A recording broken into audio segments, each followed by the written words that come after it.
J'allais effectivement encore oublier. Bon, alors aujourd'hui, c'est un cours sympa. J'aime bien ce cours. J'ai particulièrement bien réussi l'an dernier, mais j'écrivais sur du papier, donc c'était moins lisible. De toute façon, je le refais. Je refais le cours chaque année. C'est comme. J'ai parlé avec un pote à moi si on allait commencer à faire des cours et pas les refaire ensuite. Et ouais, c'est sans doute ce qui va arriver. Dans les prochaines années, on va faire les cours bien léchés, puis on va pas les refaire à chaque fois. Ça sert à rien de les refaire tout le temps. Et, donc d'abord, je vais finir un peu quand même, parler rapidement de YAC et des expressions arithmétiques, et après j'enchaîne sur la machine de Turing. Ok, ça c'est pour le programme. Alors oui, j'ai installé un truc, maintenant on peut voir tout le tableau, hein. Et en plus, j'ai deux tableaux. Alors, qu'est-ce que je voulais vous dire sur YAC? Vous avez fait du YAC l'an dernier en pile. C'était pas une réussite parce qu'à cause du confinement, on a fait. Je suis même pas sûr qu'on a fait des TT de YAC d'ailleurs, hein. Je pense qu'on n'a même pas fait. Ça passait à l'as à cause du confinement. Bon, en gros, en YAC, on a fait du Lex, d'accord, en pile. Vous avez fait juste le Lex parce qu'après, il y a eu le confinement. Donc, on a fait le Lex pour faire l'analyse lexicale. Et puis après Lex se combine avec YAC.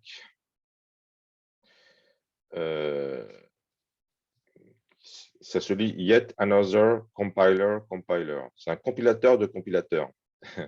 C'est-à-dire que ça sert pour faire des compilateurs. Ça compile des grammaires, en fait. D'accord. On spécifie une grammaire. Une grammaire avec un certain format, d'accord? Avec un certain format qui est un peu inhabituel. Et comme dans Lex, il y a les actions, d'accord? Donc, quand on a reconnu, ça se combine avec les deux, d'accord? Ça fonctionne ensemble. Lex fournit un float token à YAC qui ensuite,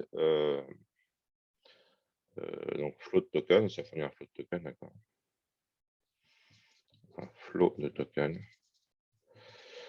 Et YAC, il spécifie une grammaire. Donc, les lexicales, c'est des expressions régulières, hein. J'avais spécifié des expressions régulières en pile l'an dernier, je pense que vous vous en souvenez. Donc, ça construit non pas l'arbre de dérivation parce qu'il est trop gros, ça construit l'arbre de syntaxe abstraite. L'arbre de syntaxe abstraite. Ça construit un arbre, d'accord, sur lequel ensuite on va s'appuyer pour faire la compilation. J'ai déjà parlé de ça un peu quand on a fait la grammaire d'un vrai langage de programmation. L'arbre de syntaxe abstraite, c'est un résumé de l'arbre de dérivation. Un résumé de l'arbre de dérivation. Où on garde que ce qui est pertinent de garder, d'accord. On vire tous les noms terminaux, en fait, d'accord. On vire tous les noms terminaux. Donc, si par exemple, j'ai exemple, je vais essayer, à chaque fois que je fais des exemples, j'essaie d'utiliser le crayon vert. Si vous avez, si vous voulez analyser x fois y plus 3,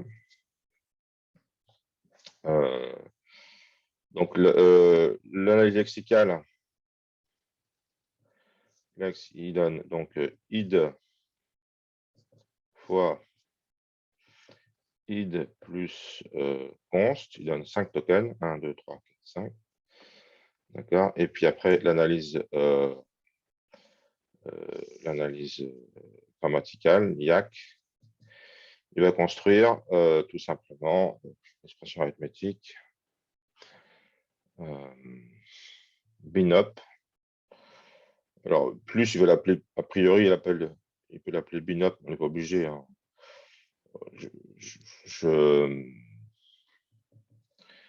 Alors, binop de plus d'abord. À gauche, il va y avoir un binop Binop opérateur binaire. Binary opérateur. De const. Là, il y a de id et de id. Et puis, il va quand même aussi garder l'information sur les valeurs des tokens. Donc, 3. Ici, c'est X et c'est Y. Vous voyez qu'il a beaucoup simplifié. Il a beaucoup simplifié l'arbre de dérivation, parce que l'arbre de dérivation, en fait, la grammaire de ce truc-là, c'est. Alors nous, on a vu E flèche E plus T, T flèche T fois F, etc. Un truc compliqué, mais en fait, quand vous allez faire un vrai compilateur dans la vraie vie, vous n'allez pas écrire E flèche E plus T, T flèche T fois F. Ça, c'est une version désambiguisée. C'est un bricolage de désambiguation. C'est un bricolage, d'accord. C'est un exercice qui est pertinent pour vous à faire. C'est désambiguisage, on pourrait désambiguisage pédagogique. Je vous dis ça parce que j'ai vu qu'il y a beaucoup de gens dans leur copie partielle qui m'ont, enfin, beaucoup de gens, certaines personnes qui m'ont donné des grammaires, des expressions arithmétiques, des expressions rationnelles désambiguisées. C'est un désambiguisage pédagogique. C'est-à-dire que c'est pas comme ça dans la vraie vie. Dans la vraie vie, on s'ennuie pas à introduire des nouveaux noms terminaux pour désambiguiser. C'est un truc pédagogique, en fait. Dans la vraie vie, on écrit juste la vraie vie. La vraie vie des personnes qui font des compilateurs, on écrit E flèche E plus E flèche E fois E, E plus E, d'accord. On écrit ça dans YAC, d'accord. On écrit un truc comme ça, avec une syntaxe un peu différente, mais c'est grosso modo, c'est ça, d'accord. Puis il y a les actions à chaque truc, de même qu'en Lex, il y a les actions. Les actions, ça va construire l'arbre de syntaxe abstraite, en fait. Je ne vais pas entrer dans le détail des actions parce qu'on va faire le TP cette année, parce je suis bien obligé de zapper les trucs à cause du confinement et je zappe le TP. C'est difficile de faire le TP à distance. Mais j'en parle un peu quand même pour que vous sachiez un peu comment ça se passe en vrai. Donc, on fournit une grammaire qui est ambiguë. Ça, c'est une grammaire ambiguë. Oui, donc, on fournit une grammaire ambiguë. Grammaire ambiguë.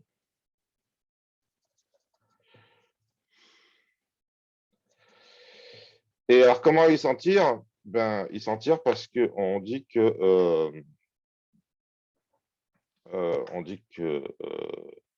plus c'est multiplié, associé à gauche. Alors, je ne suis pas sûr de comment on dit ça. On dit un truc comme ça. Left,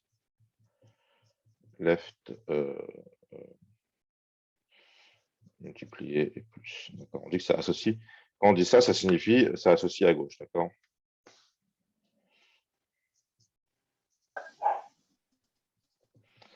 Associe à gauche. D'accord. Ça, c'est d'une part.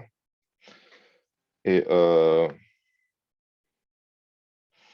donc, les gars, on est capable de donner une sorte de méta-instruction où on va forcer E flèche E plus T. E flèche E plus T, c'est ça que ça veut dire, c'est associé à gauche, en fait. D'accord. On va d'abord, les plus vont partir à gauche, d'accord. Quand on fait E flèche E plus T, ça signifie que on va avoir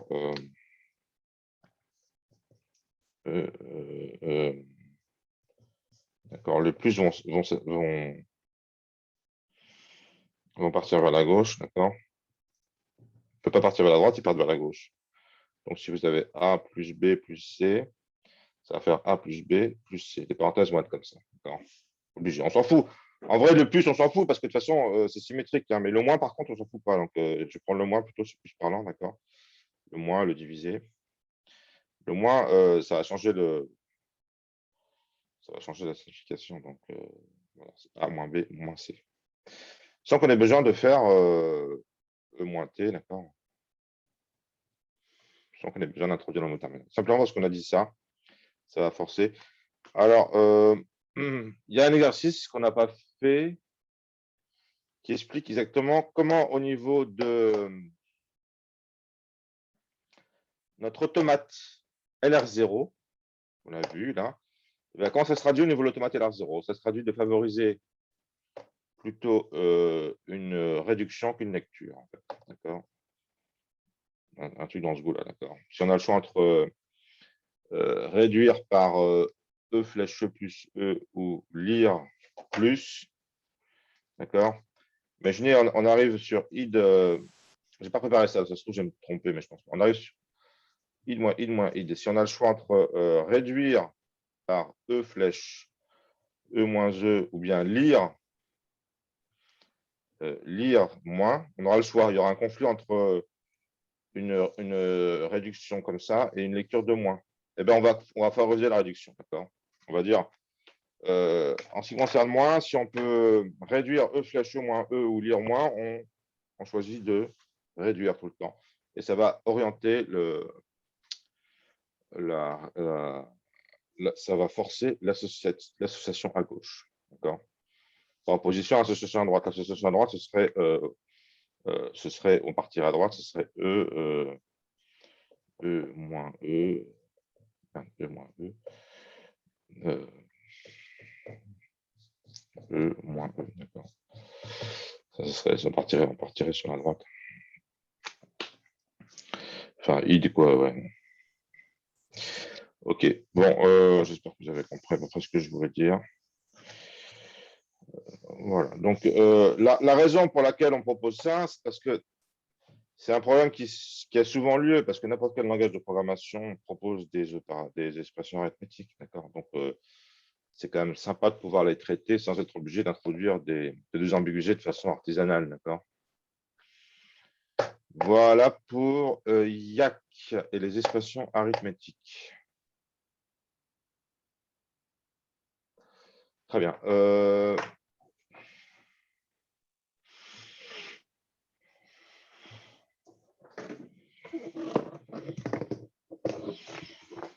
Machine de Turing.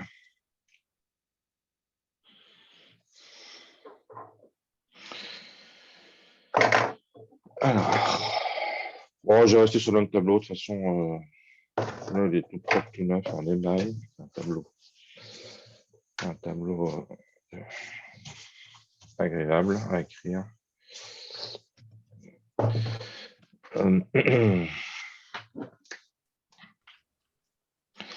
On arrive sur la partie 15, machine de Turing.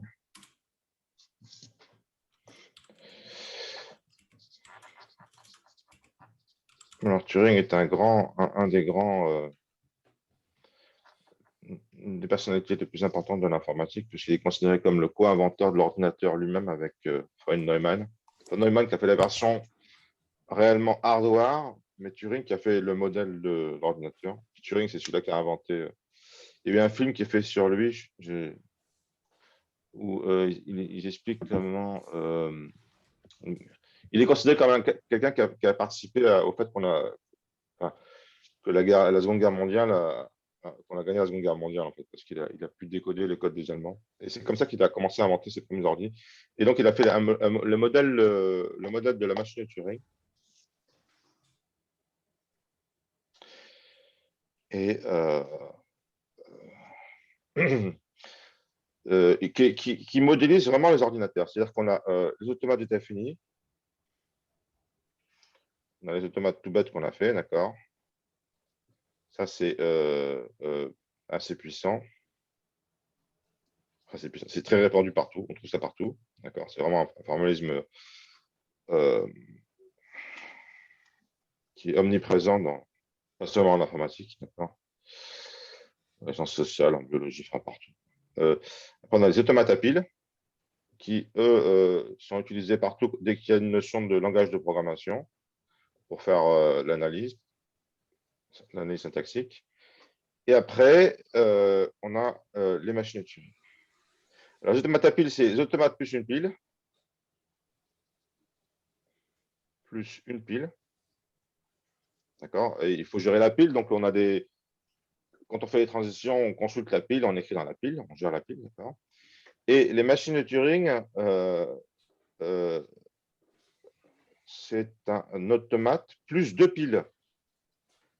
C'est aussi bête qu'un automate plus deux piles. D'accord. Au lieu de mettre une pile, on met deux piles.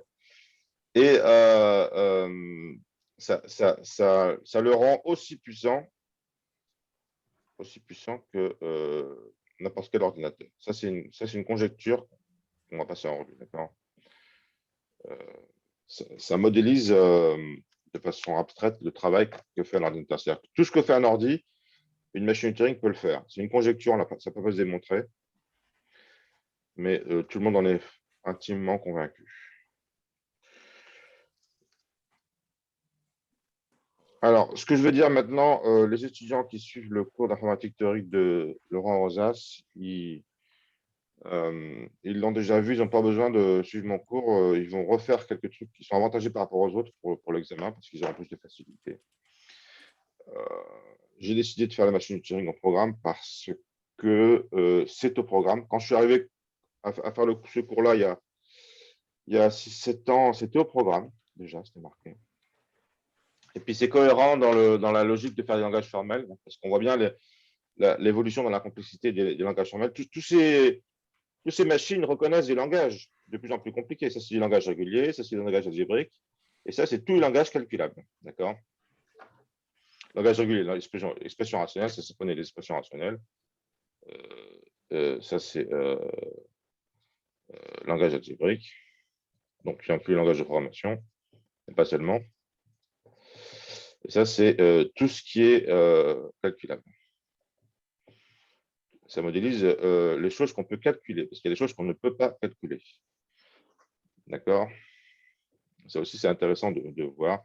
Donc, il y a une sorte de hiérarchie dans les langages. Hein. Les trucs où ça se répète, c'est les toits de Leclerc, hein, grosso modo. Le langage algébrique, ça, c'est grosso modo les parenthèses. Quand on met des parenthèses, on peut faire des trucs structurés, on peut faire des arbres. Dès qu'on peut faire des arbres structurés, ben, on peut spécifier des trucs plus compliqués. D'accord? On peut coder des choses plus compliquées que les arbres. Puis ça, c'est carrément tout ce qui est calculable, tout ce qu'on peut faire avec un ordinateur. Alors, pourquoi le fait de rajouter une pile d'un seul coup permet d'obtenir la puissance finalement maximum? On ne peut pas aller plus loin, hein, parce que on a touché le fond du panier, là. On a une machine qui peut vraiment faire le plus qu'on peut faire avec une machine. D'accord? C'est fini, là, maintenant. On ne peut pas aller plus loin, il n'y a plus rien. Pourquoi le fait de rajouter une pile? Pourquoi avec une pile, il y a des trucs qu'on peut faire, avec deux piles, il y a beaucoup plus de trucs qu'on peut faire? Parce qu'avec deux piles, en fait, si vous prenez vos deux piles et que vous les mettez côte à côte, quand vous les mettez bout à bout, vous les inversez, vous les mettez horizontales, d'accord? Vos deux piles. Et donc, ça, c'est le sommet de la pile. Hein. Donc, les deux sommets se rencontrent, vous les mettez bout à bout. D'accord? Donc, les piles, c'est arbitrairement grand. Donc, on peut dessiner ça comme ça, d'accord? C'est-à-dire qu'on voit toujours le bout de la pile et on voit un bout, mais elle peut être arbitrairement grande. Donc, ici, ça peut aller jusqu'au centre de la Terre, jusqu'au centre de l'univers. Ça peut être super grand, d'accord? Alors, quand on les met bout à bout, qu'est-ce qu'on obtient? Finalement, on obtient un ruban, c'est-à-dire un truc qui peut aller aussi loin qu'on veut, aussi bien à gauche qu'à droite. D'accord?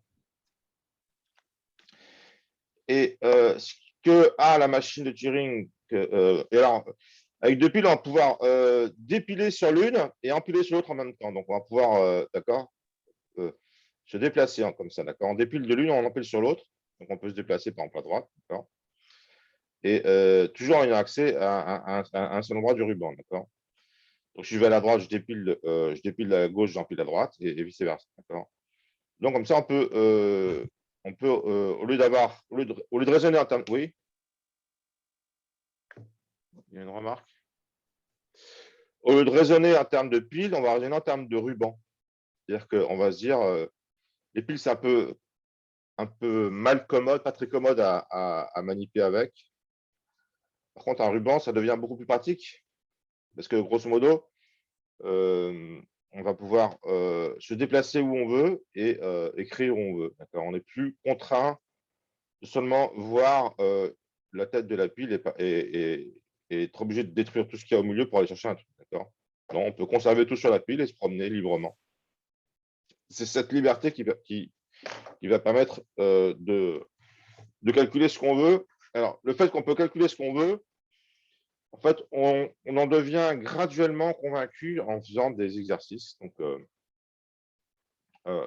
au début, ça va vous surprendre. Vous allez vous dire, mais non, je ne peux pas. Puis quand vous aurez fait quelques exercices, vous allez d'un seul coup prendre conscience que, bah oui, c'est un peu compliqué de programmer avec une machine de Turing, mais on peut faire tout ce qu'on fait normalement avec un langage Java, on peut le faire en Turing. C'est juste une question de codage. Une question de codage un peu plus compliquée. Donc, la définition d'une machine de Turing. Définition 25. Alors, mes définitions, bon, je le mets en avant.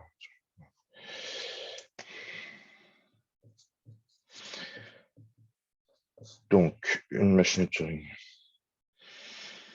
MT. Donc, machine de Turing.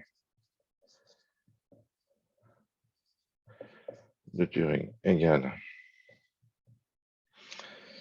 Alors, ici, on avait. Donc, on a toujours un alphabet, sigma, alphabet. C'est un triplet. J'ai une question. Oui.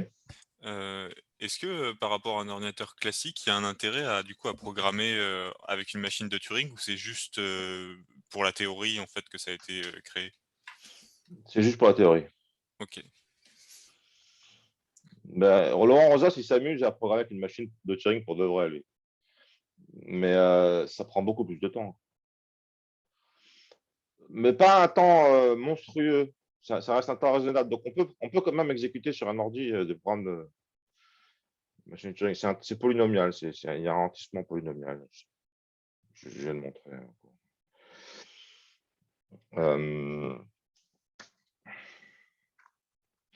Non, en fait, ce que n'a pas la machine de Turing qui a l'ordinateur, c'est une mémoire random access memory, quoi. Sur le ruban, les choses sont gentiment stockées les unes derrière les autres. On ne peut pas directement avoir à aller chercher quelque chose à une adresse 1 million, d'accord? Il faut d'abord se déplacer de l'adresse 0 à l'adresse 1, de l'adresse 1 à l'adresse 2 jusqu'à l'adresse 1 million. Dans un ordinateur, il y a toute une hiérarchie de mémoire qui fait qu'on peut directement accéder à n'importe quelle case de la mémoire. Ouais, en fait, on a juste pas des tableaux, quoi.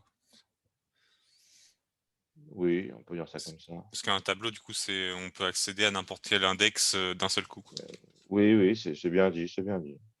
Je suis d'accord.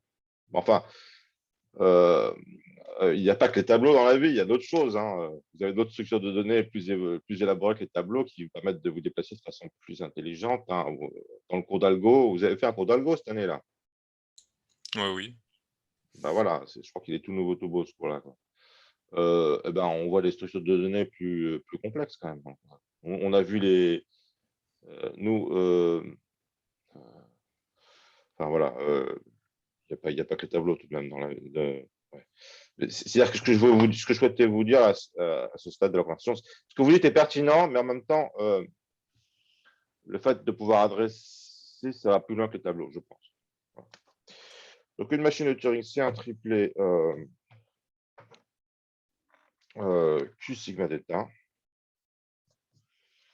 Donc, non, sigma delta Q, non, sigma Q delta. Bon, alors, sigma, c'est l'alphabet. J'appelle toujours ça sigma parce que c'est comme ça qu'on l'appelle dans la littérature. Q, c'est les états. Alors, il y a un symbole spécial dans l'alphabet avec un symbole spécial.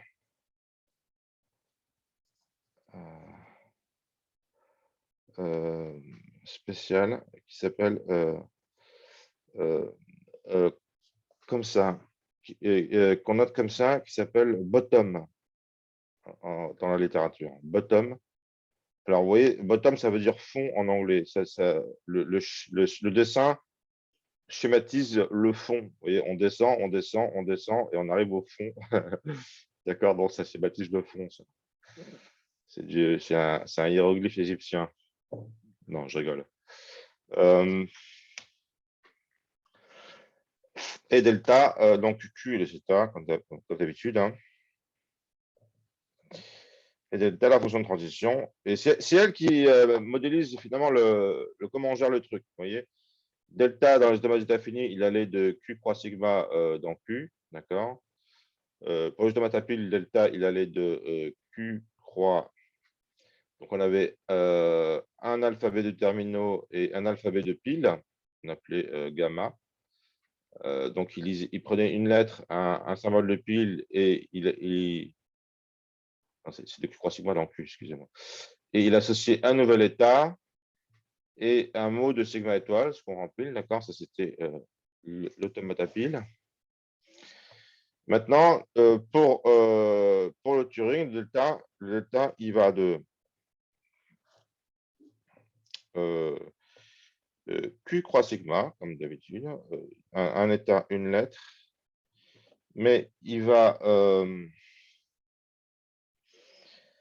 associer un déplacement de tête de lecture, donc un élément dans gauche-droite, et une nouvelle case à mettre sur donc une nouvelle lettre à écrire sur le ruban, d'accord, et un nouvel état. Voilà, donc à chaque fois on a un nouvel état, de toute façon, Q est toujours présent à droite, d'accord. Et puis ensuite, il y a toujours un. Voilà. Là c'est un mouvement de tête de lecture. D'accord. Donc, bon, j'écris ça. D'accord. Mouvement de tête de lecture.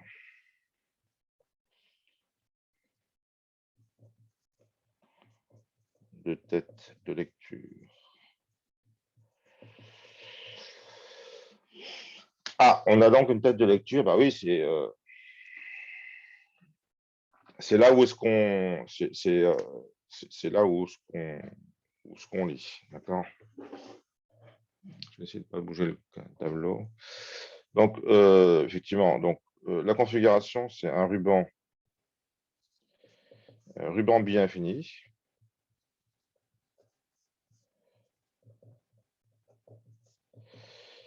Donc, que je vous ai déjà représenté. D'accord. On représente comme ça, avec des cases. Et alors, il est vide presque partout. Vide presque partout. Alors, pour bien montrer qu'il est vide, on dessine ce symbole-là, qui, j'ai oublié de dire, signifie non défini. D'accord. Ce symbole-là, il veut dire non défini. C'est quelque chose de particulier en informatique, c'est que les choses peuvent, on admet, on accepte que les choses peuvent ne pas être définies.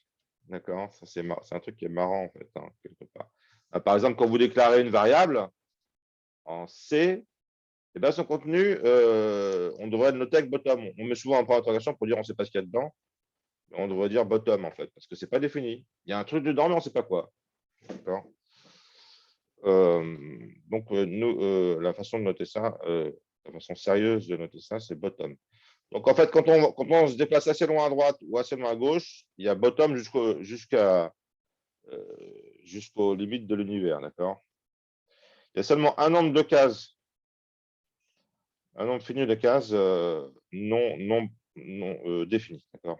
Un nombre fini de cases défini.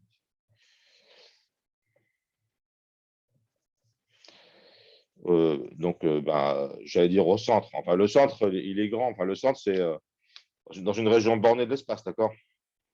Si on va suffisamment loin à droite ou suffisamment à gauche, ça devient toujours non défini. Donc, on n'a pas besoin de se taper la définition d'un nombre infini de cases.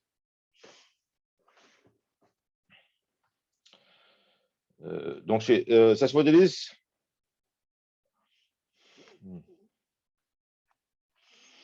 Donc, c'est une fonction, donc, c'est modélisé par une fonction de f de z dans z, de z dans sigma. d'accord, tel que l'ensemble des x tel que f de x est différent de bottom et fini.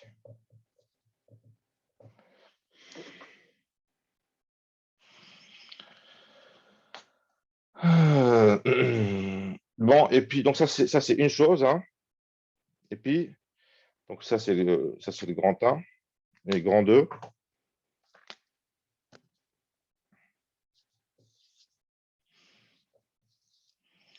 Et il faut un pointeur dans ce ruban.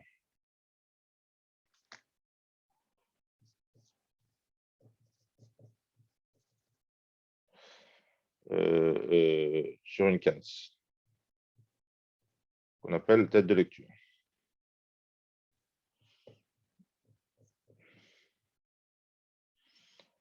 Tête de lecture, reading head en anglais. Donc, tête de lecture, je la mets en rouge pour qu'on la voie bien. Quelque part, hein, ça dit quelle case on considère. Donc, les mouvements de tête de lecture, ça va faire déplacer la tête de lecture à gauche ou à droite. D'accord? G pour gauche, D pour droite.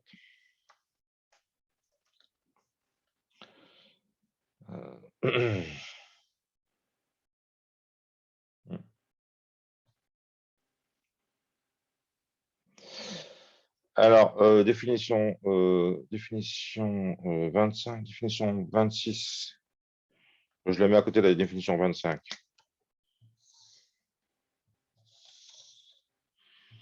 Définition 26.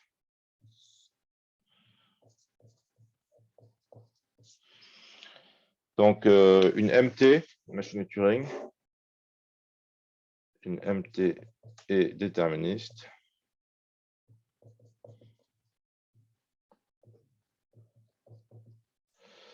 Si il n'y a jamais de transition possible. Si il n'y a jamais plus qu'une transition possible.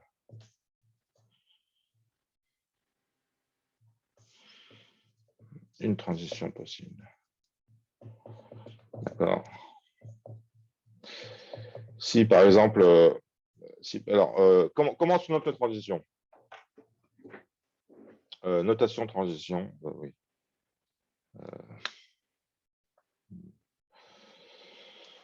Donc,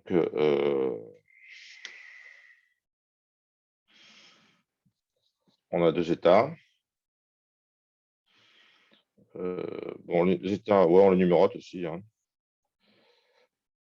On peut boucler, on peut changer d'état, d'accord. On note une lettre lue. Par exemple, si sigma égale AB, d'accord, on peut lire la lettre A. Aller à droite. Et une nouvelle lettre compose. B, d'accord. Alors, si je boucle là-dessus, si je démarre avec un mot avec des A, d'accord, et la tête de lecture ici, ben, je vais pouvoir aller à droite. Et je vais à droite et je pose un B. Donc, le coup d'après, je vais avoir ça. D'accord. Le coup d'après, je vais avoir ça. Et le coup d'après, là, on suppose que quand j'écris rien, bottom, on ne l'écrit pas. D'accord. Donc, ici, on suppose qu'il y a bottom, mais on ne l'écrit pas parce que on ne va pas s'ennuyer à écrire des quantités de bottom de partout. On laisse vide. Mais on sait qu'il y a bottom dedans. C'est plus explicite. Enfin, de laisser blanc, c'est plus clair. Quand c'est blanc, on se dit, bah, tiens, ça veut dire que c'est vide. Mais il ne faut pas oublier qu'il y a bottom dedans tout de même. D'accord. Des fois, on oublie qu'il y a bottom. Donc là, on arrive sur bottom. D'accord. Donc, je vais transformer tous les B, tous les A en B. Avec cette petite règle. D'accord. Alors, si jamais, voilà, donc ça, c'est le premier, c'est les triplés. Donc, c'est comme pour les piles, on a les triplés. D'accord. Ça, c'est la lettre lue.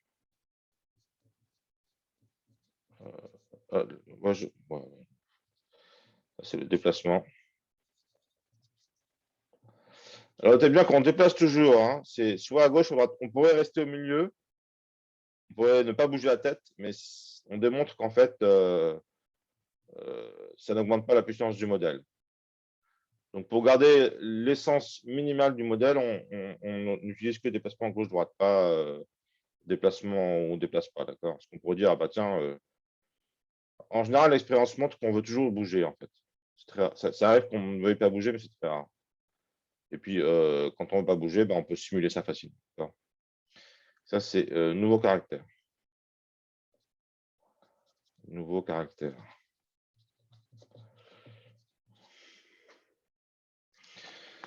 Donc là j'ai modifié mes caractères, mais des fois, ça peut aussi arriver que je ne veuille pas Bonjour. changer le ruban. Oui, Oui, excusez-moi, je voudrais juste savoir, vous avez mis la lettre LU, la lettre de déplacement et le nouveau caractère, mais elle est où la condition d'arrêt dedans? On n'en parle pas? oui, je vais en parler. Je vais en parler. Ouais. Ok. Je vais en parler. J'ai ça dans mon cours. Hein, je suis mon cours toujours. Hein. J'ai mon cours à côté de moi et ça me donne un canevas pour rien oublier. D'accord. Si je m'amuse à commencer à parler sans suivre le cours, ce que j'ai fait une fois, là, ça marche moins bien. Donc, on peut, si par exemple, au lieu de mettre ABA, j'avais mis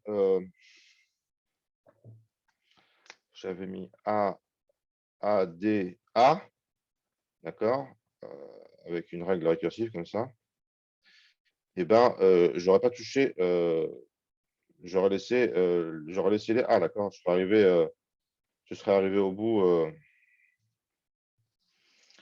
je serais arrivé. Là, il faudrait que je mette du vert. Je prends l'habitude de mettre du vert quand je fais ça. Si j'avais utilisé cet automate de Turing, ADA, alors je serais arrivé au bout de mes A sans les changer, d'accord? Alors, ça arrive souvent. Alors, juste une parenthèse. Hein. Quand on fait des flèches récursives, c'est toujours les plus difficiles que celles qui sont un peu plus difficiles que les autres, les flèches récursives. Hein. Hein, c'est valable aussi bien pour les automates à pile que pour les automates état fini. J'ai toujours un peu plus de mal avec les flèches récursives quand on fait des flèches récursives. D'accord. Ben, on fait tout le temps ça avec la machine Turing parce que de faire une flèche récursive, ça génère un balayage. C'est-à-dire qu'on reste dans le même état. Euh, on reste dans l'état Q1 là et on réitère le processus qui est codé par le triplet. On réitère, je change en A, les A en B. Je change le A en B, je change le A en B, je change le A. Là, je change rien, je change rien, je change rien, je change rien, je change rien.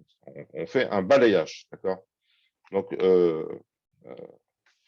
flèche récursive égale balayage.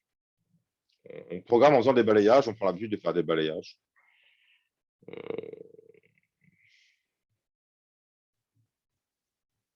Voilà.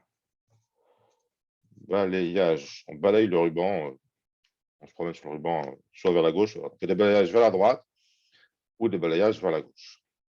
En général c'est même carrément un essuie-glace, une sorte d'essuie-glace. On balaye, on balaye, on balaye, on balaye, on balaye. Bah oui, c'est obligé. Une fois qu'on est tout au bout à droite du truc, on est obligé de revenir à gauche tout au bout. D'accord. Donc on fait tout le temps comme ça, des balayages de ruban, comme ça. Ok. Alors, juste, quand ça arrive souvent en fait qu'on ne touche pas le ruban, juste qu'on on se déplace sans rien modifier. Pourquoi? Parce que notre but, notre objectif, c'est d'aller dans une case précise. Et donc, quand on ne modifie rien, pour simplifier la notation, on va enlever on ne spécifie pas la troisième lettre, d'accord? On écrit juste AD, ça veut dire que je passe tous les A, d'accord? Ça rend l'automate plus lisible. On arrive à la condition, une condition d'arrêt. Ah oui, juste un dernier truc. On va considérer que les machines de Turing déterministes, d'accord? Pour le moment. Parce que les machines non déterministes, hein, j'avais déjà parlé de ça, en fait, sont un peu difficiles d'appréhender avec, un peu plus difficiles d'appréhender à l'intuition, d'accord? Donc, on verra ça dans un deuxième temps. Le non-déterminisme n'est pas intuitif. bizarrement. D'accord. Déjà, vous avez pu voir ça pour les automates d'état fini. C'était bon. Vous avez vu que ça a aidé pas mal pour les automates d'état fini. C'est-à-dire qu'un automate en déterministe, permet souvent de décrire les choses de façon plus compacte. D'accord. Il y a une croissance exponentielle du nombre d'états quand on passe au déterministe. Dans les automates à pile, quand on fait l'automate à pile qui fait la reconnaissance de palindrome, on est obligé d'utiliser le non-déterminisme, mais ça pose une difficulté sérieuse. D'accord. Parce que il faut quand on a reconnu la première moitié du mot, qu'on veut enclencher la deuxième moitié, la transition se fait de façon non déterministe. D'accord. On ne sait pas, a priori, quand le miroir commence. D'accord. Et dans les machines de Turing, le non-déterminisme, ça fait une machine, en fait, qui est très bizarre. Ça fait une machine qui a le droit de consulter un oracle. D'accord. Non déterminisme,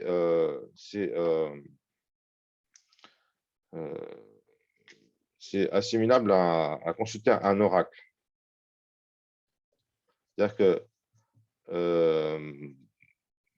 on appelle ça pour de vrai dans la littérature. C'est-à-dire que lorsqu'on a le choix, on va demander. Donc, la notion d'oracle, ça remonte au grec. Il y avait des espèces de religieux, de prêtres qui pouvaient dire tu vas faire ça, tu vas faire ça. Ils étaient inspirés de Dieu, alors ils pouvaient savoir ce qu'il fallait faire. Quoi. Peut-être j'ai des bêtises, mais bon. Il va aiguiller le choix. Il sait par où il faut aller. Il va dire à la machine tu vas à gauche, tu vas à droite, là tu vas à gauche. Enfin, quand il y a un choix, il va orienter les choix de façon à ce que à chaque fois elles prennent le bon choix. Vous voyez, c'est étonnant. Et pourtant, c'est une notion centrale. C'est ça qui est marrant. Quoi. Ok, donc condition d'arrêt. Bon, je change de tableau. Tiens, je peux reconsulter l'autre tableau. Je vais changer de tableau. Condition d'arrêt. Donc voilà comment protocole de reconnaissance. On veut savoir reconnaissance de W. Reconnaissance, non, protocole de reconnaissance.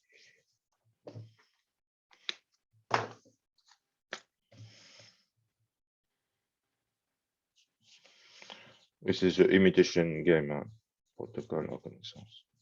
Il y a aussi des livres qui ont été écrits sur Turing. Il y a un livre romancier, je ne me souviens plus comment il s'appelle, mais j'ai bien plané en lisant ça. Quoi.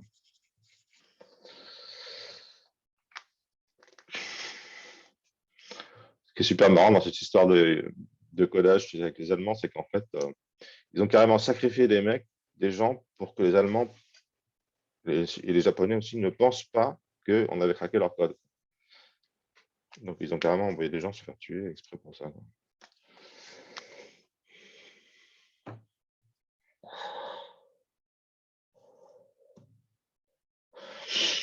Alors, le protocole de reconnaissance. Donc, est-ce que W appartient à un langage reconnu?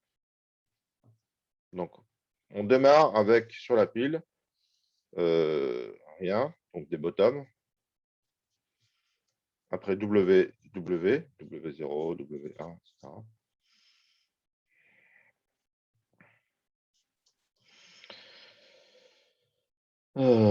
Donc W, WK.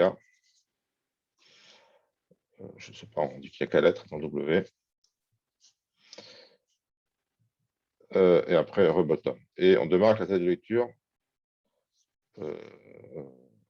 sur la première lettre. Donc W sur le ruban.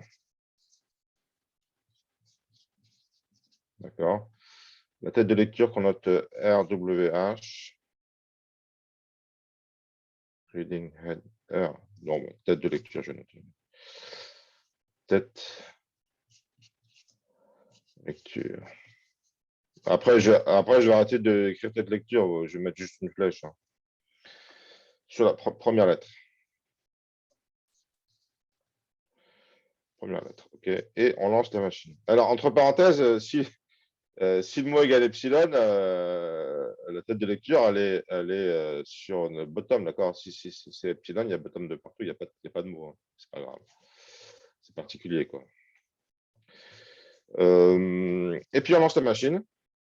Donc, ça, c'est la configuration initiale.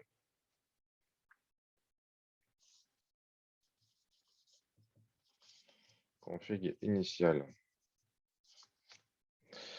Après ça, on lance la machine. Donc ça, c'est. Je vais mettre peut-être grand 1. Configuration initiale. En 2, on lance la machine.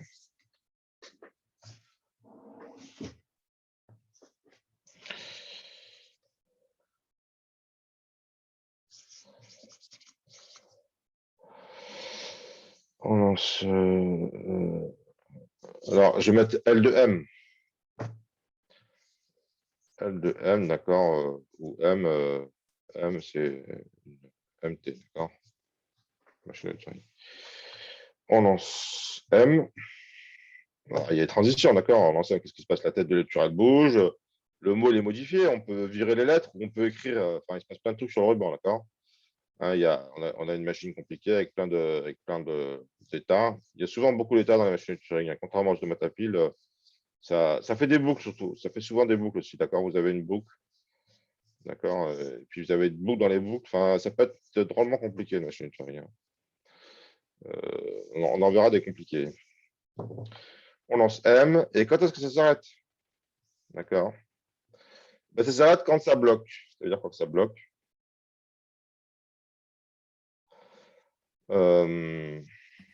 Monsieur, dans le cas où on tombe sur un bottom au milieu de la lecture, ça bloque ou pas? Non, pas forcément. Non, parce qu'on peut lire bottom, on peut avoir les transitions. On a souvent, par exemple, un truc qu'on fait très souvent avec les machines de Turing, c'est qu'on lit tout le mot, on va jusqu'au bout, mais on ne peut pas savoir quand c'est la dernière lettre. La seule façon de savoir que c'est la dernière lettre, on est sur la dernière lettre, double K, c'est d'aller une case plus loin. Qu'est-ce qu'il y a une case plus loin? Il y a la case, il y a le bottom qui est là. D'accord. Donc, souvent, en fait, on avance à droite tout, quel que soit le mot. D'accord. Donc, si on lit un A, on va à droite. Si on lit un B, on va à droite. On arrive au bout du mot. Et après, sur bottom, on va à gauche. D'accord. Comme ça, on vient sur la tête de lecture se déplace B, bottom. Et là, on vient à gauche. Comme ça, on sait qu'on est sur la dernière lettre. D'accord. Donc, souvent, on consulte le bottom. D'accord. Ce n'est pas parce qu'on arrive sur le vide. Le vide, ce n'est pas un espèce de liquide acide qui va dissoudre la machine. D'accord. Parce qu'elle arrive sur le vide pour tomber dans un précipice. Hein. Non, non, le vide, ça fait partie On travaille avec tout le temps. Non, on s'arrête. Là où ça s'arrête, c'est jusqu'à ce que ça bloque. Je vous ai souvent parlé de blocage. C'est une connotation un peu négative, blocage. Mais en vrai, ce n'est pas négatif. Hein. Ça veut dire quoi que ça bloque? Ça veut dire qu'on ne peut pas transitionner, pardi. D'accord. Il n'y a plus de transition. Il n'y a pas de transition. D'accord. Il n'y a pas de transition possible. Je sais pas, vous arrivez sur un état, où il vous dit pour continuer, il faut lire un A et aller à gauche, et puis il n'y a que des B. Alors, s'il y avait une transition par B, ça pourrait aller, sauf qu'il n'y en a pas, d'accord? Il n'y a que la transition par A et vous êtes sur un B, d'accord? La tête de lecture se trouve sur un B, on vous dit si vous lisez un A, allez à gauche, et on ne vous dit pas ce qu'il faut faire si vous lisez un B. La transition n'est pas définie, c'est classique. Hein. Vous avez rencontré ce cas de figure. En fait, on n'en parle pas trop de ces blocages. Hein. On ne met pas trop le projecteur dessus, mais ils sont toujours présents à l'état latent. Hein. C'est un truc qu'on a tendance à oublier, mais la façon principale avec laquelle on ne reconnaît pas un mot dans un automate d'état fini, c'est en bloquant. C'est pareil pour automate à pile. D'accord. On s'amuse, on est toujours orienté vers les cas positifs, les cas où il y a un mot dans le langage. Mais il faut toujours garder à l'esprit que les cas négatifs, les cas où on est en train d'essayer de reconnaître un mot, puis qu'en fait, qu'on ne va pas y arriver. Et pourquoi on ne va pas y arriver? Parce qu'on va bloquer en cours de route. D'accord. Et on va bloquer sur un état non final. D'accord. Donc, on ne va pas reconnaître. Et c'est ça, la reconnaissance, une fois de plus, c'est le même principe pour les machines de Turing. Hein. Donc, si l'état est final, si l'état. jusqu'à ce bloc. Donc, si l'état courant et final, le mot est reconnu, W appartient à L. D'accord, sinon, W n'appartient pas à L. D'accord, voilà. Est-ce que l'état est final ou pas? Il y a donc des états finaux ou pas? Donc, effectivement, quand on veut s'amuser à reconnaître un langage, d'accord, il faut rajouter dans la définition de l'automate, il faut rajouter un ensemble d'états finaux, d'accord. F, état fini.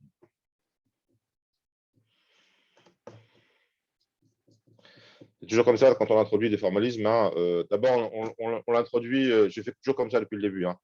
Je l'introduis comment on transitionne, et puis après, souvent, au moment où il faut reconnaître, il faut avoir du matériel en plus. Hein. Il faut avoir un état final. Et puis, il faut aussi désigner un état initial. D'accord, oui. J'ai oublié de dire ici que la config du début, d'accord, que l'état, c'est l'état initial. Q égale Q0. Il y a un état particulier qui est désigné comme état initial, comme d'habitude. D'accord. Donc, on a aussi Q0. Q0 état initial. Q0 initial. OK.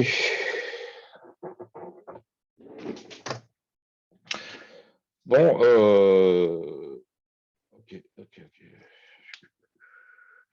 Alors, maintenant, je vais expliciter, avant qu'on fasse des exos en TD pour digérer ça, parce qu'on va faire tout de suite après. Je vais en faire un avec vous. Je vais en faire un avec vous parce que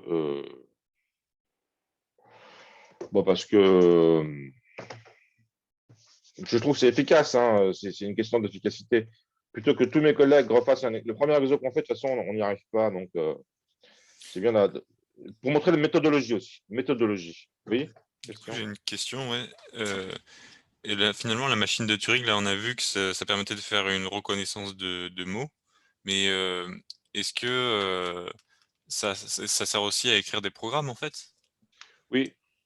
Alors, je le dis dans mon cours à un moment donné. Hein, effectivement, ça sert à calculer des fonctions. Ce que font les ordi, c'est que, comment dire, on peut voir la façon qu'on vous introduit le langage de programmation en première année. Alors, là, on vous dit un programme, ça prend des inputs, ça produit des outputs. D'accord. Donc, effectivement, ça ne se contente pas de reconnaître des mots. Ça fait un mapping entrée-sortie. D'accord, ça prend une input, ça fait un calcul, ça produit un output. Et les machines de Turing se prêtent tout à fait à ça. D'accord, on peut aussi calculer avec la machine de Turing. Et donc, on va faire des exos pour ça. On peut par exemple prendre le code binaire d'un nombre et incrémenter ce nombre, ou prendre deux nombres et faire addition. D'accord. Mais les deux problèmes sont équivalents en fait. C'est-à-dire, le fait de calculer, ça peut se coder comme le fait de reconnaître des mots. D'accord. Si vous savez reconnaître les mots, vous savez aussi calculer et vice-versa, en fait. Par exemple, alors, je n'ai pas révisé ça, donc je risque de me tromper si je vous dis, mais enfin, si vous voulez calculer, par exemple, la fonction n vers n qui donne n plus 1, c'est équivalent à reconnaître les mots de la forme n plus 1, d'accord. Si vous savez faire l'un, vous savez faire l'autre. Si vous savez faire... voilà, ça va juste prendre plus de temps. D'accord. Si vous savez calculer n vers n plus 1, voilà. Alors, je ne vais pas en dire plus parce que je risque de me tromper parce que je n'ai pas révisé ça. Mais à un moment donné, si j'ai le temps de faire ce cours-là, je parlerai de ça. D'accord. Et est-ce que, du coup, la machine de Turing, elle peut prendre un nombre indéterminé d'entrées?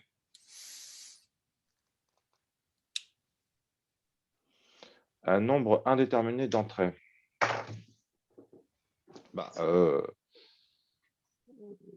Oui. Oui.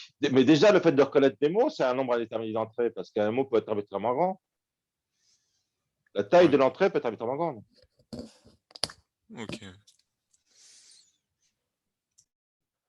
Oui, parce que ce qu'il faut bien voir, c'est qu'on code pour de vrai, nous, en machine Turing. C'est-à-dire que même la fonction qui est n associée à n plus 1, elle prend un nombre arbitrairement grand entier, parce que n, c'est un nombre entier. Un nombre entier peut être, se code sur une suite de bits qui peut être arbitrairement grande. D'accord? Puisque si vous codez 1 milliard, pour coder un nombre entre 1 et 1000, il faut 10 bits, et entre 1 milliard, il faut 30 bits, etc. Donc l'entrée est toujours arbitrairement grande. Elle est toujours arbitrairement grande. OK. Donc maintenant, je vais vous apprendre, je vais vous expliquer la méthodologie pour résoudre un problème. Ça passe vite le temps. On va apprendre deux choses, en fait. On va apprendre une chose qui semble la plus importante, programmer une machine de Turing. Mais peut-être ce n'est pas forcément le plus important. En fait, je pense que le plus important, ce n'est pas la programmer, mais c'est le faire de façon lisible. De façon lisible. C'est-à-dire que non seulement vous voulez que votre machine marche, mais vous voulez que moi, quand je vais la regarder sur votre copie, je comprenne qu'elle marche. Ce qui est nettement moins évident parce que c'est un peu compliqué, cette machine. D'accord? OK. Donc, on va considérer AN, BN, CN. Alors, je ne sais pas si vous vous souvenez, mais le problème star de non reconnaissable, c'est ANBN, N appartient à N. D'accord? Il n'est pas reconnaissable par automatapile. Le problème star de non reconnaissable par automatapile, c'est ANBN-CN. D'accord? C'est la star non reconnaissable par automatapile. C'est celui-là qu'on va considérer. D'accord? Parce qu'on va voir qu'il est reconnaissable. C'est logique. Le premier truc qu'on a fait quand on fait automatapile, c'est ça. Pour montrer que les automates sont plus puissants que les automates sans pile. Le premier truc qu'on fait avec les machines Turing, c'est ça, pour montrer que les machines Turing sont plus puissantes que les automates à pile. On va reconnaître ça. D'accord?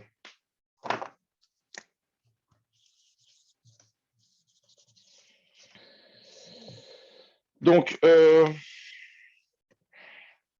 alors, on va faire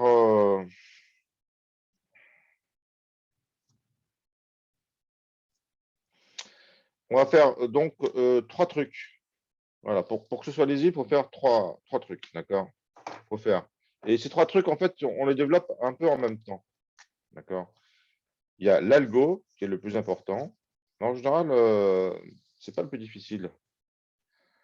Enfin, après, il y a l'automate.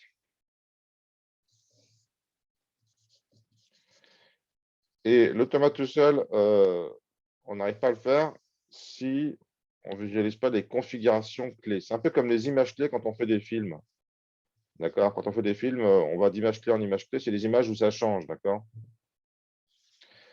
Les configurations clés, c'est les configurations où on a fini un balayage et on commence le balayage suivant, grosso modo.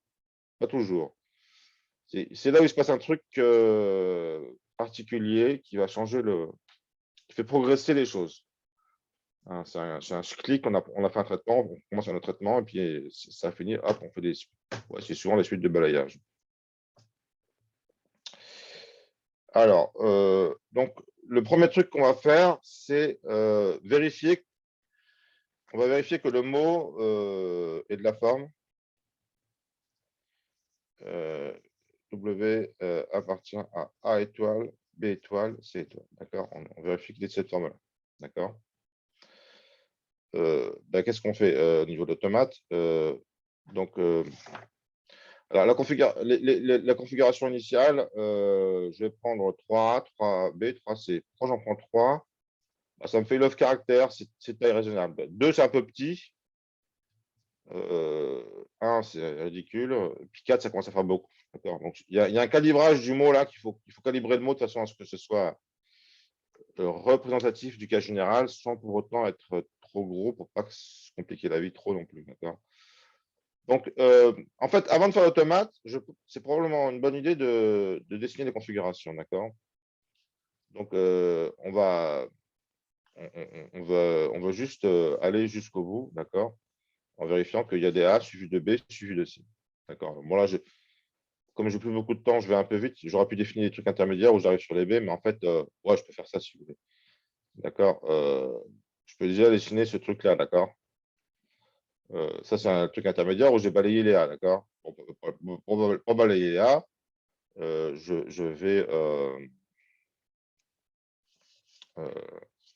vais à droite tout simplement. Après, j'arrive sur les B. Ben, pour balayer les B, je fais un coup de B tout de même. D'accord. Et après, je répète. Je vais plutôt mettre ces flèches récursives à gauche. Là. Hop. À droite. D'accord. Après, je répète. B, droite, etc. D'accord. Vous avez compris. Je tombe sur un C et pareil, je continue à droite et je répète et donc j'arrive où c'est que j'arrive? Ben, j'arrive pas sur un C, j'arrive sur le bottom, d'accord. Donc vous voyez déjà là, vous voyez la correspondance algo automate config. Et si vous ne faites pas les configs, vous allez tromper. Même moi, si je ne fais pas les configs, je vais me tromper. D'accord. Parce que c'est difficile d'y voir clair. Bah, c'est sûr que si vous passez votre vie à programmer la machine de Turing, personne ne fait ça, vous n'aurez plus besoin. Vous allez visualiser ce qui se passe dans votre tête sans avoir besoin de faire les configs, mais c'est difficile. D'accord. Aussi bien automatique, on y arrive, machine de Turing, l'expérience montre que c'est difficile de se passer de dessiner les étapes. D'accord. Alors après, l'algo, c'est simple. On fait donc en revenant, balayage gauche. Ça, c'est un balayage vers la droite. À droite, d'accord. Après, on enlève, on remplace un A par dièse. On utilise toujours des marques particulières qu'on appelle dièse ou dollar, d'accord. Un B par dièse, un C par dièse, d'accord. Balayage lors du balayage à gauche. Balayage à gauche. L'idée, c'est d'enlever à chaque fois, à chaque balayage, un caractère jusqu'à temps que il n'y ait plus rien. Et on doit observer qu'il n'y a plus rien en même temps. Plus de A, plus de B, plus de C. C'est ça l'idée, d'accord. Donc, on va enlever le premier dièse qu'on rencontre. D'accord. Je fais un truc plus ramassé, d'accord. Le premier dièse qu'on rencontre. Le premier C qu'on rencontre, on va l'emplacer par un dièse. On en va à droite, d'accord. Et on arrive sur les B. Vous voyez, en plus, je dessine un truc intermédiaire. Donc, pour faire ça, donc déjà, je décide d'aller à droite, à gauche sur le bottom. D'accord. Gauche, bottom. Donc, vous voyez, jusqu'à présent, je n'ai rien modifié, j'ai juste parcouru mon ruban. Là, je vais commencer à modifier. Donc, mon premier C, je vais le remplacer par un dièse. Je dois avoir un C ici. Ah non, il se peut que je n'ai rien. Après, je me pose la question du cas d'arrêt, d'accord. Donc, le premier C. Pour l'instant, je suppose qu'il y a des C, mais je n'ai pas considéré le cas epsilon. On verra ça ensuite. Hein. Donc, alors attendez. Alors, si le premier C, je le remplace par un dièse, ça veut dire que le coup d'après, il faudra que je passe les dièses. Donc ici, je passe les dièses qui vont s'installer. D'accord. La deuxième fois, je fais mon parcours. Jusqu'à ce que j'arrive à un C. Et si j'arrive à un C, là, je continue à gauche, mais je remplace mon C par un dièse. D'accord.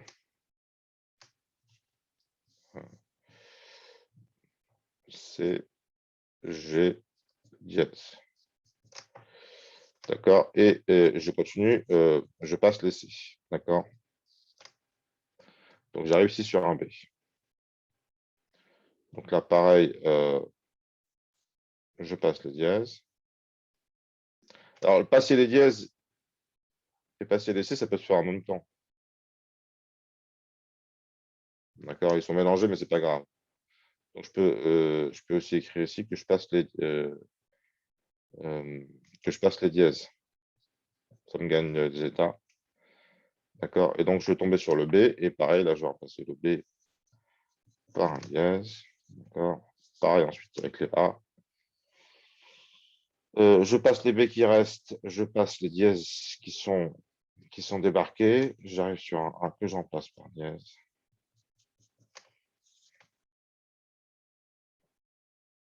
Et je vais donc arriver sur un ruban où j'aurai C dièse, dièse B, B. Et là, je vais remplacer un A par un dièse. D'accord? Ma tête de lecture, elle se trouve là.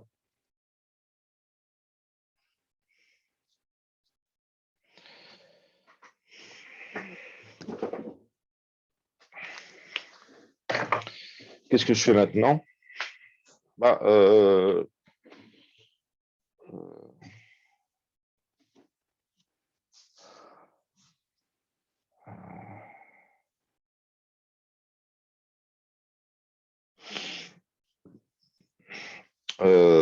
je retourne pour enlever le dièse d'après. Alors, je pourrais enlever un dièse sur le balayage à la droite, mais je ne vais pas le faire parce que ça va me compliquer la vie. Ça va me faire rajouter plein d'états. Je préfère revenir à droite toute. D'accord? Vous voyez comment je fais? Je dessine d'abord mon état cible. D'accord? Qui est de revenir à droite toute. D'accord? Ici, ça ne bouge pas, c'est le même état. Je reviens à droite jusqu'au bottom. D'accord? Donc là, je vais à droite toute. Ça veut dire que je vais aller à droite sur le A, à droite sur le B, à droite sur le C et à droite sur le dièse.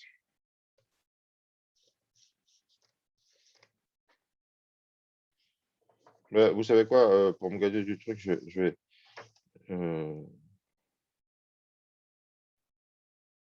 Oh putain, je fais comme ça. Bon, à droite sur le A, à droite sur le B, à droite sur le C, à droite sur le dièse. Ok. Monsieur, pourquoi vous écrivez G quand vous dites on va à droite? Ouais, parce que je suis un peu à l'ouest. Merci de me corriger. Ok, et c'est sur le bottom que je vais aller à gauche. D'accord? Ok. Alors là, au bottom, je vais à gauche. Ah bah, je peux carrément, je vais retourner. Je vais boucler. Et c'est toujours comme ça, hein, on a toujours, Monsieur? oui. Oui, je vous embête encore par rapport à la condition d'arrêt, histoire que ce soit clair en tout cas pour moi. Euh, Au moment où on s'arrête dans le programme, c'est lorsque le cycle de la machine de Turing droite et gauche sont égaux, c'est bien ça? On s'arrête quand ça bloque. Ça va En fait, bloquer, hein, j'y viens. ok. Euh, Parce que c'est pas tout à fait J'allais clair ce que je justement, comprends. considérer la question. La question se Vas-y. pose maintenant, pourquoi? Elle se pose maintenant. Et alors j'ai deux choses à dire sur la condition d'arrêt, d'accord? Condition d'arrêt. La condition d'arrêt, d'accord, il y a deux choses à dire. C'est que elle est notée séparément. D'accord? Je note, d'accord, noté séparément, c'est-à-dire que ça rapporte des points, ce truc-là, parce que ça montre que vous avez compris le truc, d'accord, ça rapporte. Elle est notée séparément, elle est considérée séparément aussi, d'accord. Là, je la considère maintenant, c'est-à-dire que je me penche sur la question vraiment sérieusement après coup. Et pourquoi je considère ça maintenant? Parce que là, j'ai fait une boucle. Je me dis, mais merde, j'ai fait une boucle, mais naturellement, je me pose la question de quand est-ce que je sors de la boucle. C'est un peu ça la condition d'arrêt aussi. C'est quand est-ce que je sors de la boucle, d'accord? Alors, voilà. Quand est-ce que je sors de la boucle? Ou quand est-ce que la boucle merde? Enfin, c'est facile de faire une boucle comme ça, mais ce qui est difficile, c'est de vérifier qu'il n'y a pas des merdes dedans ou de voir quand est-ce que ça s'arrête. Ça, c'est difficile, d'accord? Donc, condition d'arrêt, c'est ce qui est le plus difficile, d'accord? C'est pour ça qu'on considère ça séparément du reste, d'accord? Après. OK, bon. Alors, il y a deux questions. Il y a deux questions qu'il faut que je me pose. Sans doute que la question. question, peut-être la question la plus facile, c'est de dire quand est-ce que j'ai gagné. Quand est-ce que je gagne? Le cas positif. D'accord? Si je démarre avec un. Après, je considère les cas négatifs. Imaginez que je démarre avec donc escalade. Quand est-ce que ça va s'arrêter? Ça va s'arrêter quand. D'accord? Il faut considérer donc le dernier passage. Alors là, je fais trois petits points. Les trois petits points, c'est super important. D'accord? Le dernier passage, il va y avoir dièse, dièse A, B, dièse, dièse, C, dièse, dièse. D'accord? Qu'est-ce qui va se passer? Eh ben, quand je vais arriver au bout, ça, c'est pas un des passages, ça, c'est l'avant-dernier. Les passages, il y aura dièse partout. D'accord? Et je vais remonter ici. Ça, c'est ça le dernier passage. D'accord? Mais quand je serai dans quel état quand je vais remonter ici? Genre, je prends là, cet état-là, ça correspond à le fait que j'emprunte cette flèche-là. D'accord? Je reviens tout au début et puis je cherche mon premier C que je souhaite remplacer par un dièse. Je suis dans cet état-là. D'accord? Vous voyez, je fais une pause exprès là pour bien vous compreniez. Je suis dans cet état-là en fait. Hein. L'état, cet état-là. Je vais à la gauche, je vais chercher un C. Je trouve pas de C, je trouve pas de C, je trouve pas de C, je trouve pas de C, je trouve pas de C, je trouve pas de C, je trouve pas de C, je trouve pas de C, je trouve pas de C. J'arrive où? J'arrive sur bottom. Bah, là, on arrive à bottom. Voilà, on arrive à bottom. Hein. C'est Nyakate qui a parlé. Hein. On arrive à bottom. Et si on est dans la bottom, ça veut dire que j'ai trouvé que des dièses. Ça veut dire que j'ai gagné. Donc, quand je cherche un dièse dans la gauche que je trouve bottom, ça veut dire que c'est là que j'ai gagné. Ça veut dire que c'est là que j'ai gagné. Hein, et vous avez gagné aussi un point à la question de plus. Donc, si je trouve dièse, j'ai gagné. Alors, je peux aller à gauche ou à droite, on s'en fout. Je ne le mets pas parce que je m'en fous, c'est plus clair de rien à mettre, d'accord? J'arrive sur l'état final. D'accord?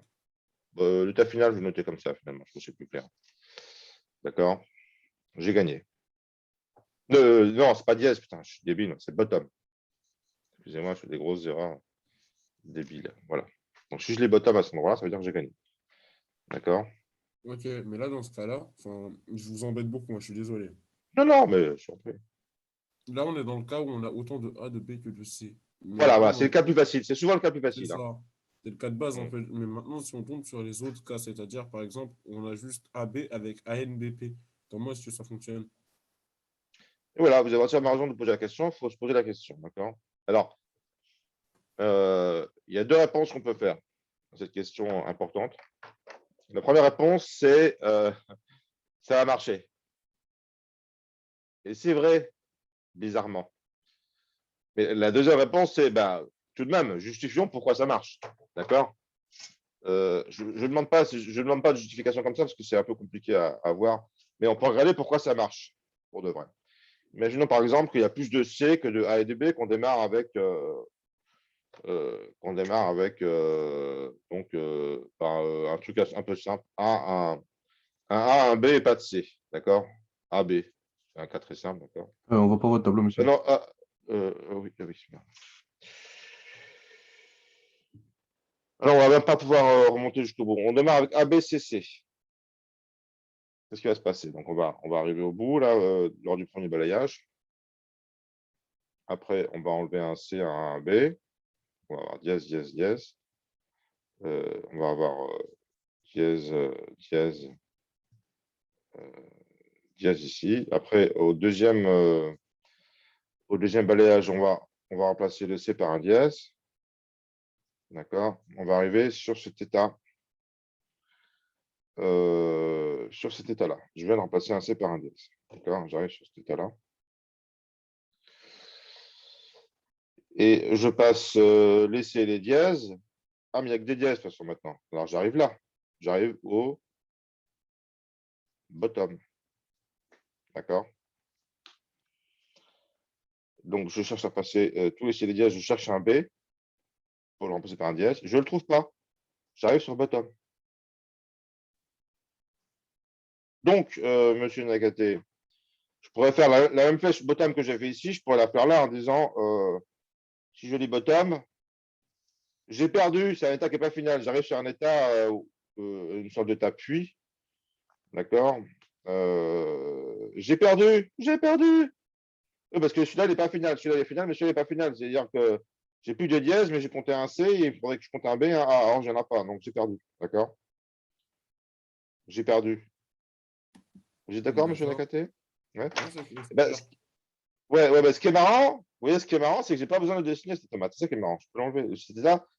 Cet état, si vous voulez, pédagogiquement est intéressant parce que vous, monsieur Nakaté, vous trouvez que c'est plus clair, ainsi que les autres, d'accord? Mais ce qui est drôle de voir, c'est que cet état, j'ai pas besoin de l'écrire. De toute façon, je ne l'écris pas, ça va bloquer parce qu'il n'y a pas de trouvé de transition par bottom. Donc, il va bloquer, il va rester bloqué sur cet état-là. Sur cet état-là, il va rester bloqué, d'accord? Il reste bloqué là-dessus, d'accord? Parce qu'il ne trouve pas de bottom. Il y a un bottom et il n'y a aucune transition définie sur bottom, donc il bloque. D'accord?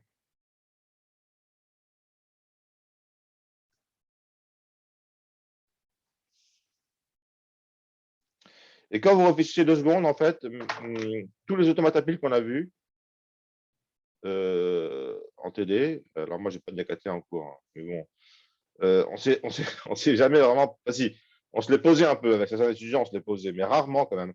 On s'est rarement posé la question, mais des cas négatifs. On s'est toujours rentré sur les cas positifs, ce qui est une erreur, en fait. Hein. Peut-être une erreur pédagogique de ma part, je ne sais pas, mais on se pose rarement la question.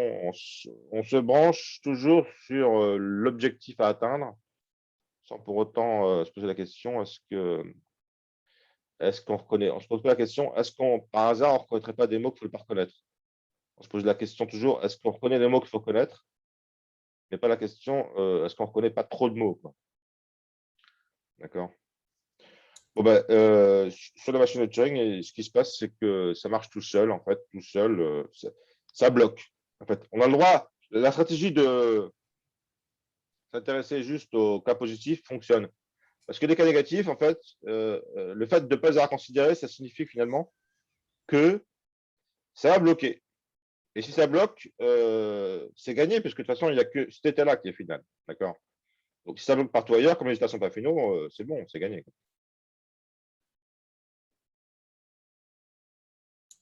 J'ai une question dans votre automate. À la, Oui. vers le bas de l'automate, AD, BD, CD, dièse D. Mais du coup, on fait juste un pas à cette étape-là?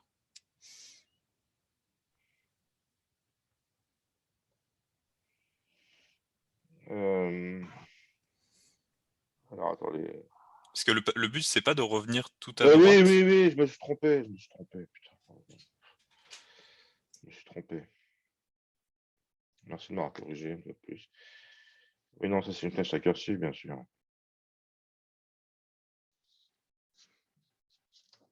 C'est un balayage.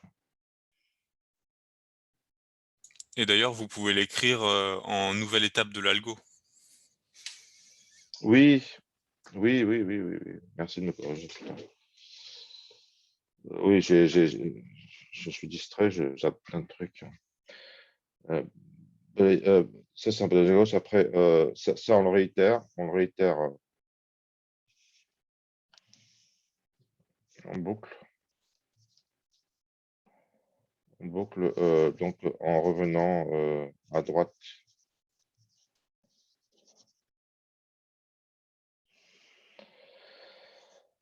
À droite.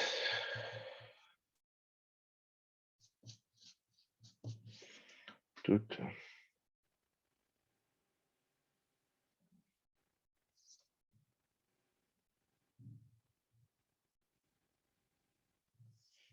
Ah, je mets des parenthèses. Ouais, c'est pas très, je suis pas très content de moi. Bon, après, on sort de la boucle. Si lors du balayage gauche, gauche,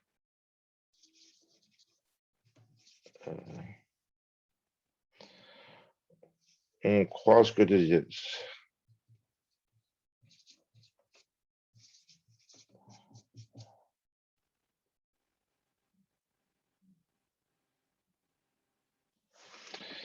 Alors, en fait, moi,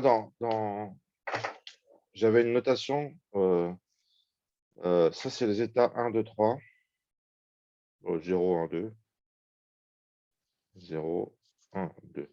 Donc, en fait, ce que je demande en examen pour que je m'y retrouve, c'est d'associer les états de l'algo aux états d'automate. Donc, ça, c'est les états 0, 1, 2. D'accord? 0, 1, 2. D'accord? Vérification. Vérif A étoile, B étoile, C étoile. Ça, c'est après. Donc, ça c'est les états.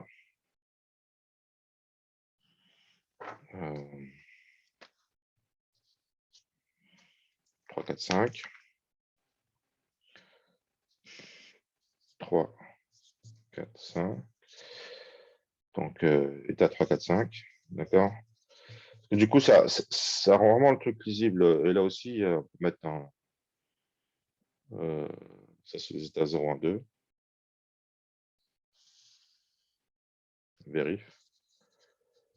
Vérif 0, 1, 2. D'accord. Donc là, c'est 3, 4, 5.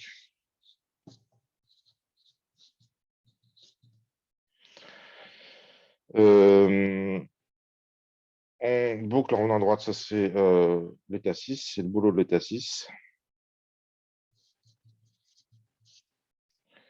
Donc ça c'est boucle, 6, boucle. D'accord. Et là, c'est la terminaison, analyse de la terminaison. D'accord. Terminaison. Voilà, et séparez bien la terminaison du reste, parce que c'est le truc qui est difficile. Donc, terminaison. Il n'y a pas d'état pour ça. Enfin, si, c'est l'état final, là, l'état 7, on pourrait l'appeler, d'accord. C'est l'état final. L'état 7.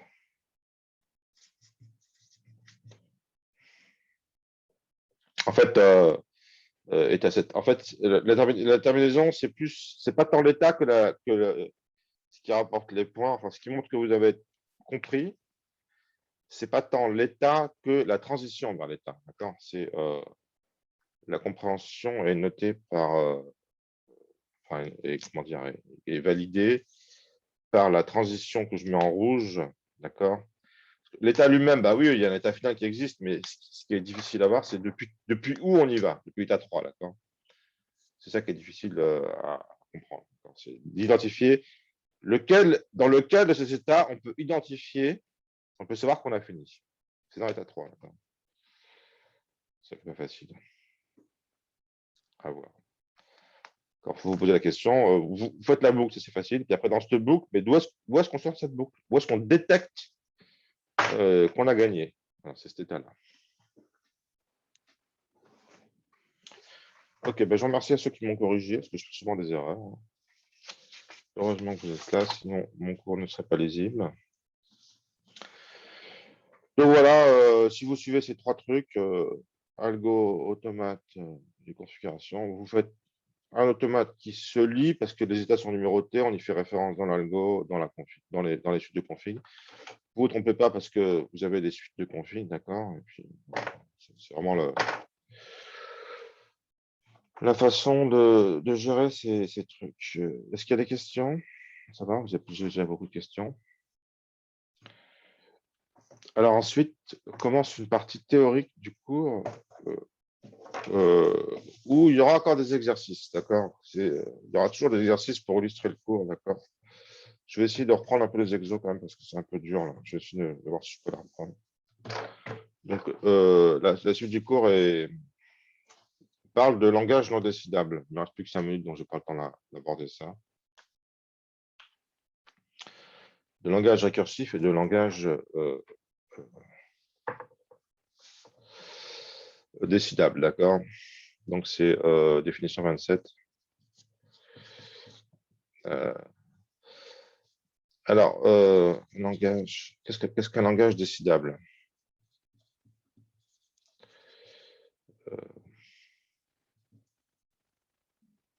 Eh ben, le langage est décidable si il existe une machine de Turing qui vérifie deux trucs. Elle reconnaît le mot de L.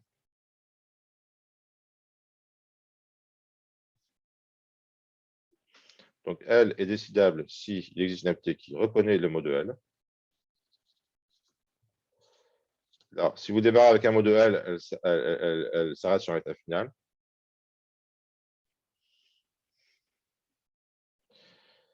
Et hmm. et elle s'arrête toujours.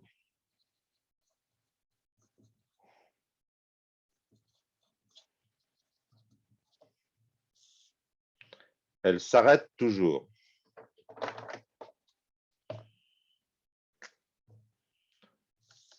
Toujours, elle s'arrête. J'insiste vraiment là-dessus parce que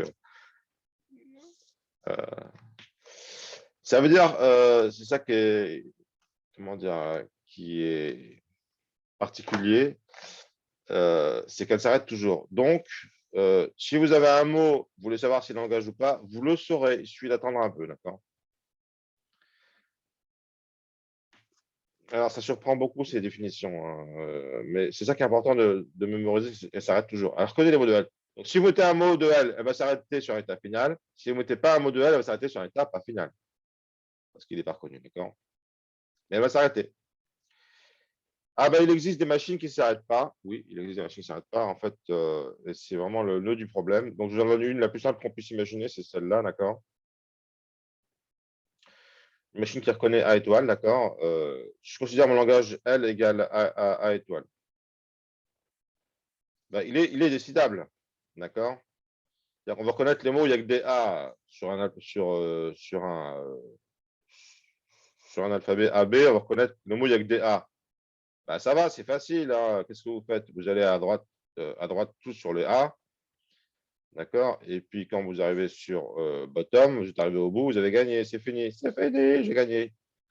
D'accord? Voilà votre machine qui reconnaît A étoile. Bah, oui, donc A étoile est décidable. On a dit que, ah bah oui, ça a intérêt parce que.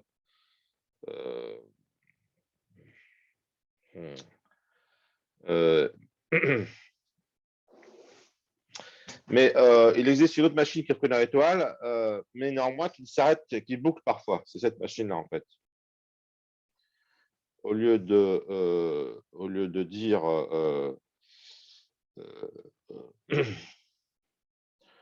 au lieu de elle va à droite toute, d'accord? Et puis si elle rencontre un B, elle va à gauche. Excusez-moi. Alors, sur un mot de A étoile, elle va finir comme tout à l'heure, d'accord?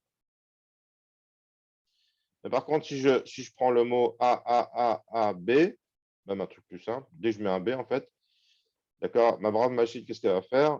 Elle va déplacer cette de lecture à droite. Et quand elle va tomber sur le B, elle va dire Ah, un B, je vais à gauche. Et là, elle va dire Ah, je vais à droite. Et là, elle va dire Ah, B, je vais à gauche. D'accord. Elle va commencer à devenir fofolle. Là, elle va faire des allers-retours entre le B et le A. D'accord. Tout le temps. Elle va boucler. D'accord. Donc, cette machine elle reconnaît l'étoile. Celle-là, elle reconnaît l'étoile. Mais boucle. D'accord. Boucle sur A étoile. Donc, celle-là, en fait, si je vous donne cette machine, c'est pour montrer que c'est une chose de reconnaître un langage, puis c'en a une autre de pouvoir aussi s'arrêter